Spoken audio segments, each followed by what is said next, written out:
I did not say that. I did not say. I said you should do whatever you want. You said you didn't want to do it because of some date that you didn't like. That was supposed to be popular. Okay, sorry. That's really mean. Now all of C-SPAN knows. That is really mean. I don't think that's that bad. The juju is bad today. See? Because Mercury's in retrograde. Do you see how people are? Yeah. Old is the primary thing. Where? What do you do for MS? I'm a researcher. Oh, cool. Probably talk to him when he's scheduling your hits. Yeah, maybe. Yeah, definitely giving Jocko the numbers. Oh, cool. I feel like Jocko is my He's a man. legend. Jocko's my favorite, Jocko probably is one the of the best. top 5 favorite people on the alley. You almost said top, and then you thought about Allie. I love Jocko, man. Someone should write a book about him. We really should. I've never You read know, he's a any other ones, so. survivalist. Oh. Do you know about that?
Oh, she heard.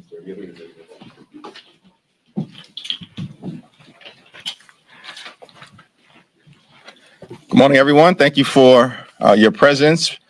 Vice Chair Aguilar and myself are joined today by two extraordinary leaders within the caucus, our Assistant Speaker, Katherine Clark, our DCCC Chair, Patrick Maloney. We're thankful for their work and for their leadership during such an extraordinary time for the Congress, most importantly, for the country. House Democrats are continuing to work to make life better for everyday Americans. House Republicans are fanning the flames of hatred and embracing a racist conspiracy theory put forth by white supremacists on so-called replacement. And we're still waiting for a single House Republican leader to denounce replacement theory, the theory that led to the massacre in Buffalo, New York. And hopefully, we'll see some decency from them today and throughout the week.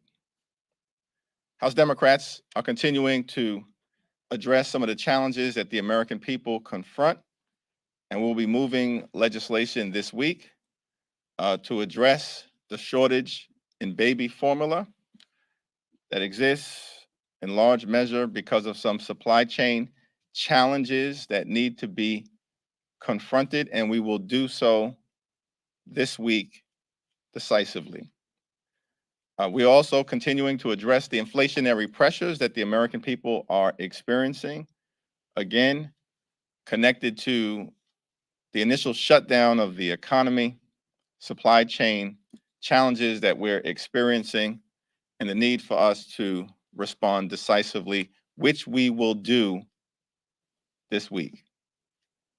Republicans continue to complain about challenges. House Democrats work to address those challenges decisively to make life better for everyday Americans. We will continue to do so. We also, of course, have to act decisively to address the poison of white supremacy and domestic terrorism in America. It's a poison, it's a cancer, it's destroying our society. This shouldn't be a partisan issue. It's not a Democratic issue or a Republican issue dealing with the crisis of violent white supremacy. It is an American issue. And I'm hopeful that Elise Stefanik and my colleagues on the other side of the aisle will see the error of their ways to date and change course immediately. Because if they don't, blood will continue to be shed. I now yield to my distinguished colleague, our Vice Chair, Pete Aguilar. Thanks, Mr. Chairman. House Democrats met this morning, and I was pleased to join the three colleagues behind me. We're unified in our grief this week as we mourn the lives lost in Buffalo, New York. We now know that the shooter was motivated by a disgusting and debunked conspiracy theory known as the Great Replacement. The Republican conference chair is running ads pushing this theory. One of them read, "Their plan is to grant amnesty to 11 million illegal immigrants to overthrow our current electorate and create a permanent liberal majority in Washington." Not only is this kind of rhetoric false, but it's beneath the dignity of our offices, and it'll result in getting people killed. But this broken ideology is animating today's Republican Party. What once would have been disqualifying is now a mainstream point of view. In fact, it's a prerequisite in many ways to hold Republican leadership. After a pandemic that laid bare the stark inequities of this country, and after 4 years of a president embodying our worst instincts and degrading our institutions, our country in many ways is a tinderbox, and House Republicans are holding a match. House Democrats, as I said, are united in our grief, and we're resolute in our commitment to make this country stronger and more inclusive, where we all have a chance to succeed at the American dream. A nation where we respect the rule of law, where we recognize the diversity is our strength, and where truth matters. With that, I'll yield to Assistant Speaker Katherine Clark. Thank you, Vice Chair, and thank you, Chairman Jeffries, for having me here today. I thought a lot about what I was going to say to you about where we are as a caucus, as a country, and there are so many competing feelings: rage, despair, terror, as we watch the horrifying events play out in Buffalo this weekend. Just one of the mass shootings that we had in the last few days. But this one distinguished because it was hate driven. It was driven by a young man who was radicalized online by replacement theory.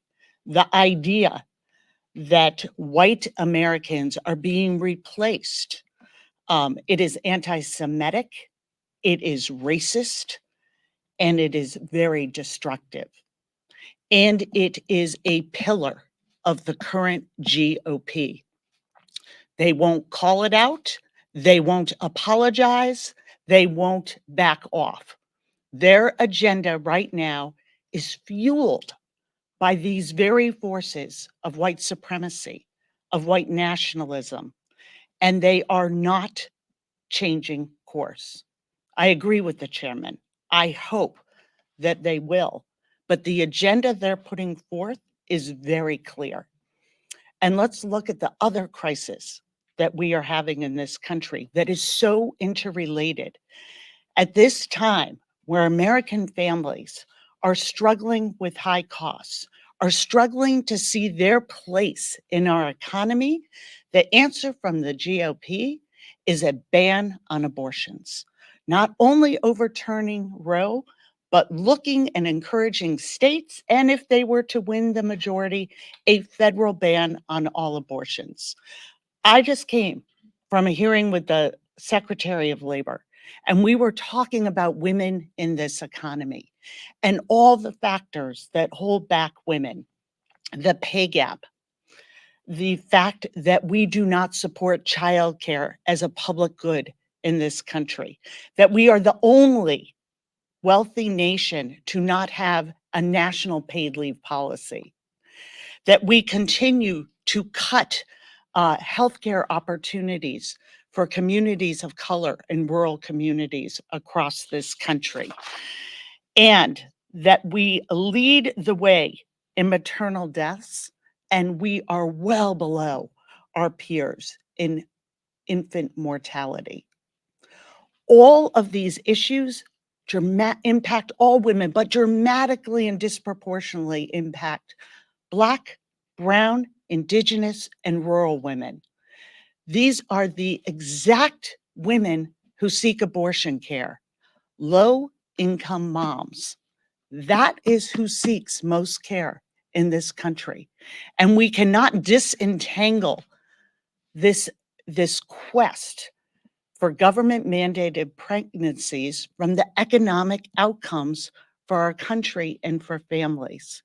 So while Democrats will continue to pursue economic equality for everyone in this country, what we are seeing from the GOP is that, just as the vice chair put it, it has become a prerequisite that you follow the tenets of white supremacy, mix it in with the lies around election security, mix it in with painting immigrants as evil and taking your jobs and increasing crime in your streets. Where we are headed under a GOP vision is a country in grave trouble, a country where a democracy cannot survive, where people cannot see themselves in our economy. And we as a caucus are committed every day to fighting a different fight, making sure those kitchen table issues are the priority issues, that people have the chance to move up, to be recognized, to have a fighting chance. And that includes making investments in them, from making sure that we're doing everything we can to reduce the high costs for families, to making sure that we are working with equality and making sure that we are driving back white supremacy and political violence in this country. The contrast couldn't be greater, and the commitment is redoubled from our caucus so that we can make sure that everyone in this country takes those ideals of liberty and justice for all and that they become a reality. I will now turn it over to someone who's working every day to ensure that we keep the majority, our DCCC Chair, Sean Maloney. Well, I really want to thank the Assistant Speaker for those really powerful words. It's hard to improve on that. Or my other colleagues, and I agree with everything they've said. Let me just therefore summarize it for you. What you're seeing is a real choice forming. The priority of Republicans is to ban abortion in all 50 states. Democrats are going to protect Roe v. Wade. The priority of Republicans is to exploit racial tension, to use replacement theory to win power. The priority of Republicans is to slow down aid to the Ukrainians fighting the Russians. So many Republicans in the House and in the Senate have been standing in the way, while Democrats will stand firmly with the Ukrainians. These are their priorities because the Republican priority is to win power. And the Democratic priority is to give you a better country. And that's the difference. Thank you, Sean. Questions? This is for you and as well, DCCC Chair Maloney. Want to talk about the new maps in New York. Congressman had some strong words about what the redrawing looks like, and the impact that it has on candidates who either represent minorities or are part of minority groups. Wanted you to elaborate on that, and then DCCC Chair Maloney, wanted to hear about, now you're going to be facing off against Congressman Mondale Jones. If you had told him about that, before these maps came out, and what your conversations have been since. The New York State Court of Appeals stuck us with a deeply flawed process, and that has resulted in a deeply flawed outcome in terms of the draft maps. In Brooklyn and Queens, you've got 4 districts with significant pluralities of either African Americans or Latinos. The district currently represented by Nydia Velasquez. The district currently represented by Yvette Clarke.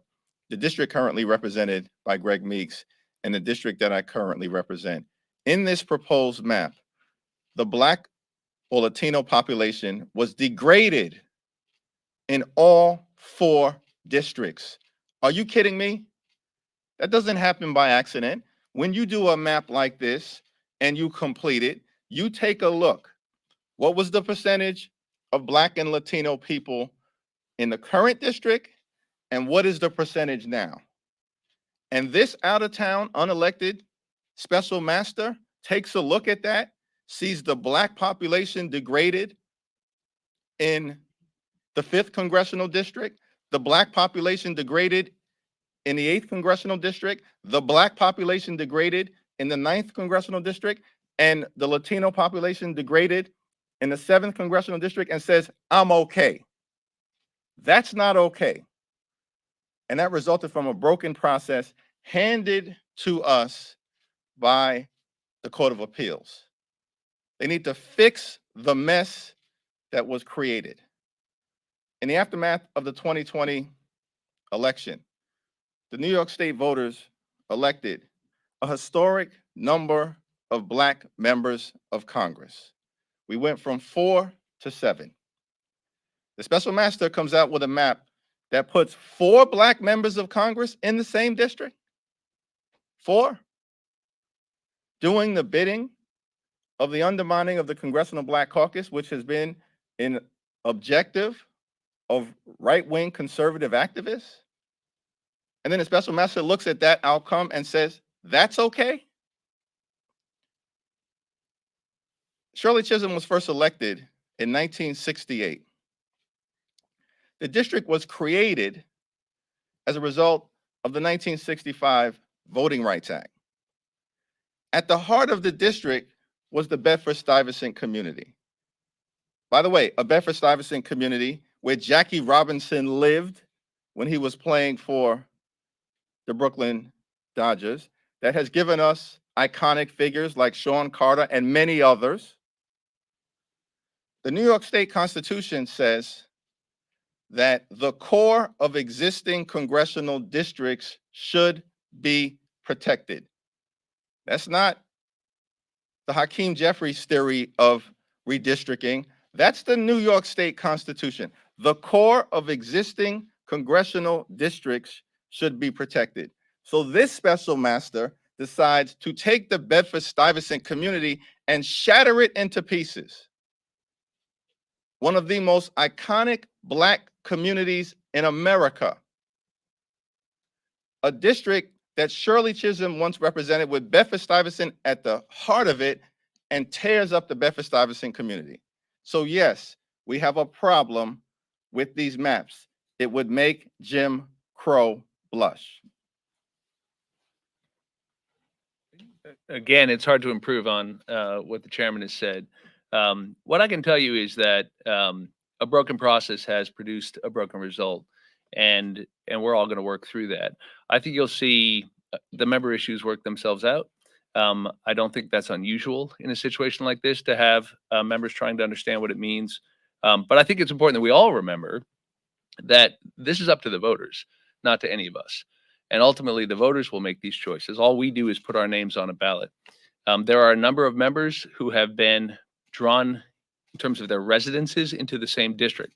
I'm not one of them.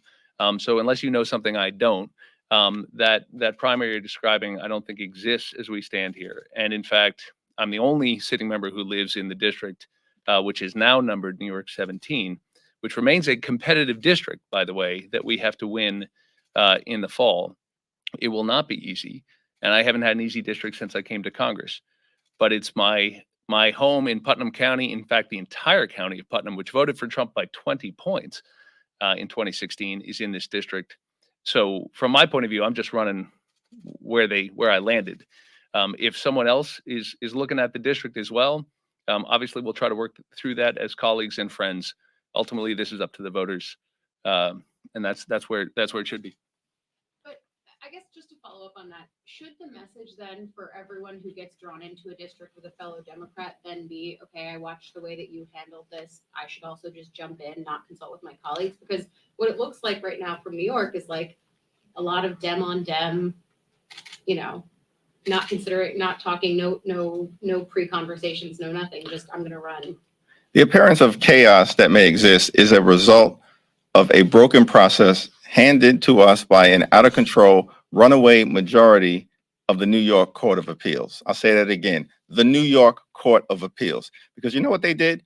Unlike every other legislative body in the country, which had an opportunity to fix a map that the court said was flawed, this particular Court of Appeals says the legislature will not get the chance to repair the map that it found to be problematic.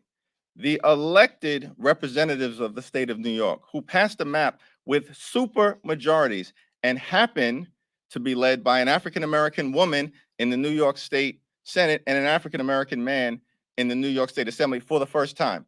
So it takes that situation, doesn't give the legislature an opportunity to cure the map, unlike every other court that found problematic maps across America, and says, we're going to have a process sent to Steuben County, New York. I don't know where Steuben County is, had no idea it existed.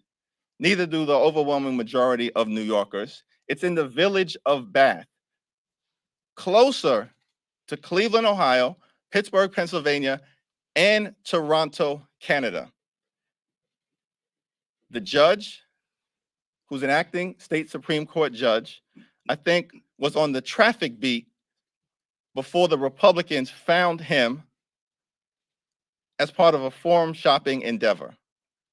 and then appointed an out-of-town unelected special master. They had a process that said to the people of New York State, you get 1 day to show up in the village of Bath. 1 day.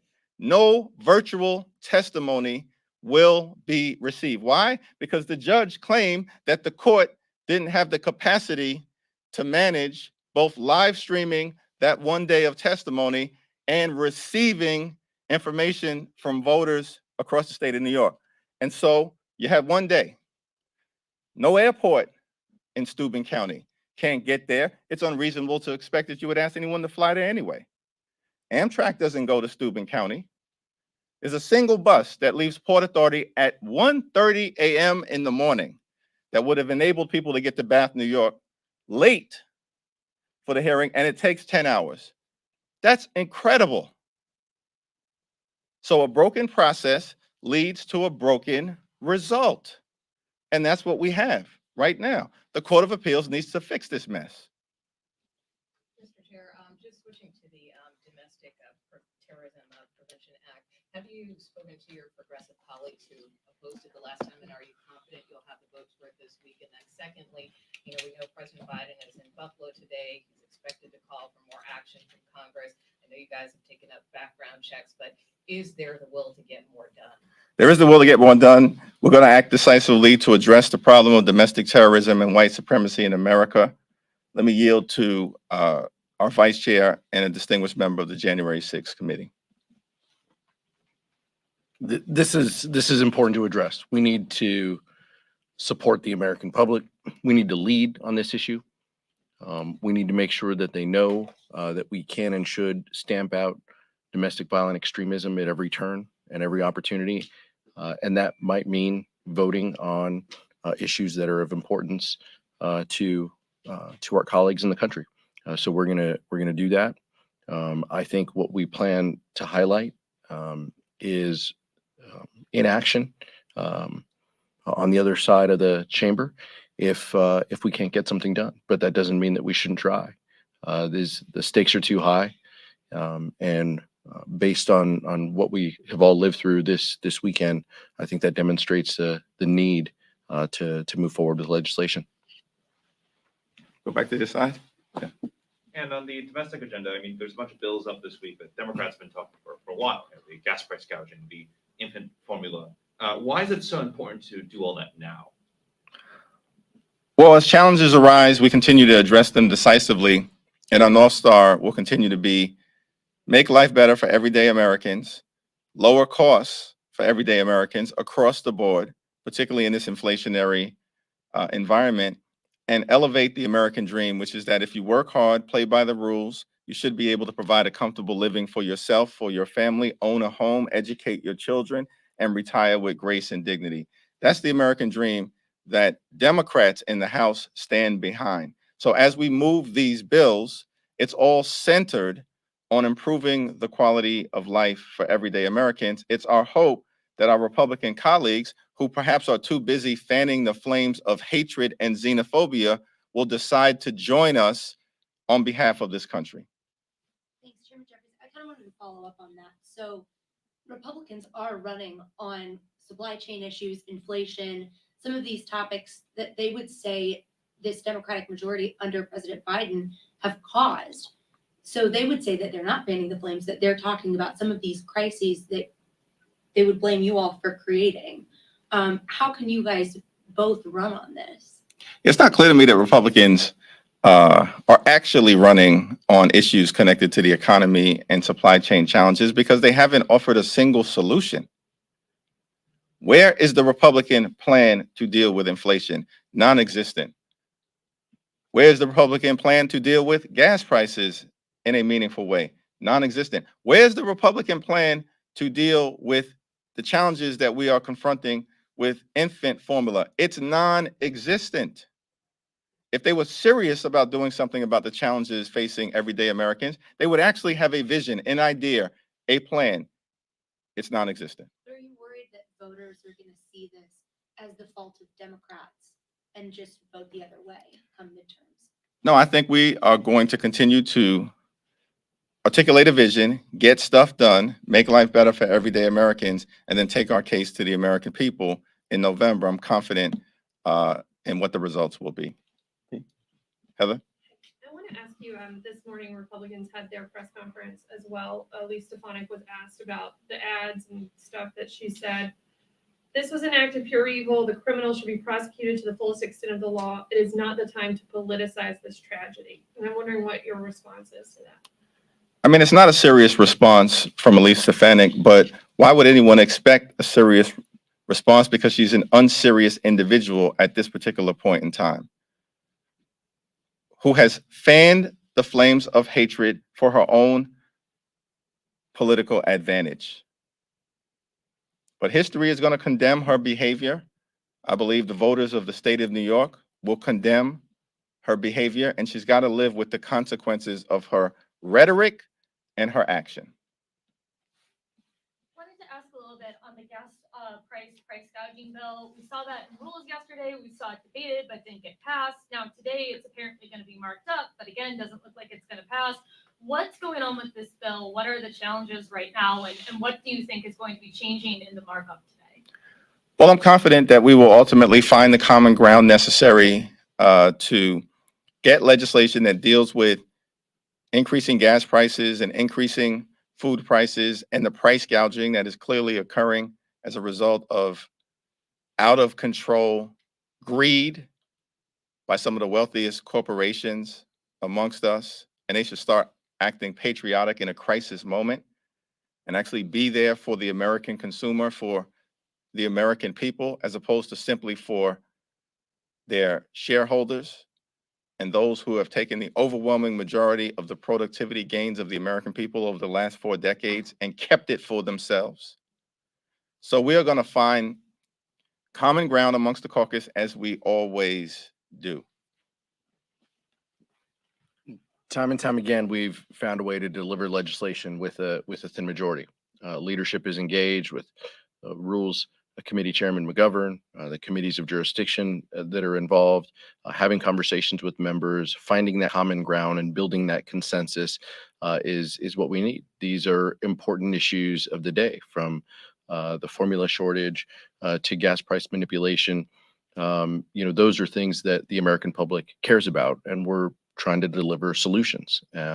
Governing is not easy. We're finding consensus. We're working within the caucus, and we can't count on on the other side to deliver any votes, nor should we. They weren't there for the American public with the American Rescue Plan. They haven't been there time and time again on issues of voting rights or fixing DACA.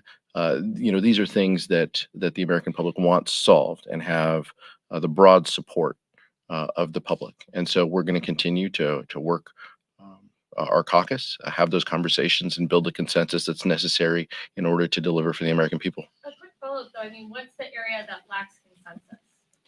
Well, I don't want to get ahead of any of the conversations that are taking place within the caucus. We obviously had a caucus meeting today, but it was over under the umbrella of the chairman, Patrick Maloney. Those conversations are taking place amongst all stakeholders within the caucus. We are going to find common ground, as Vice Chair Aguilar has indicated, because we always do for the people.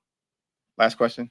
We'll take the last two. Yeah, go ahead. Just to follow up on gas prices, are you confident some legislation will pass this week? Confident that we're going to move legislation this week to address price gouging in America and the inflationary pressures that everyday Americans are feeling. Switching to Iran, protests has erupted in many cities in Iran for the past 2 weeks. People are protesting spiked prices, internet is jammed, satellite TV is jammed. We received videos of security forces shooting at peaceful protesters. And there's a concern in Iran that if the Iranian regime is not held accountable, they would kill more peaceful protesters. What is your response to protests in Iran right now? I'm confident that the Biden administration and the free world will continue to find ways to hold Iran accountable for its behavior. Thank you.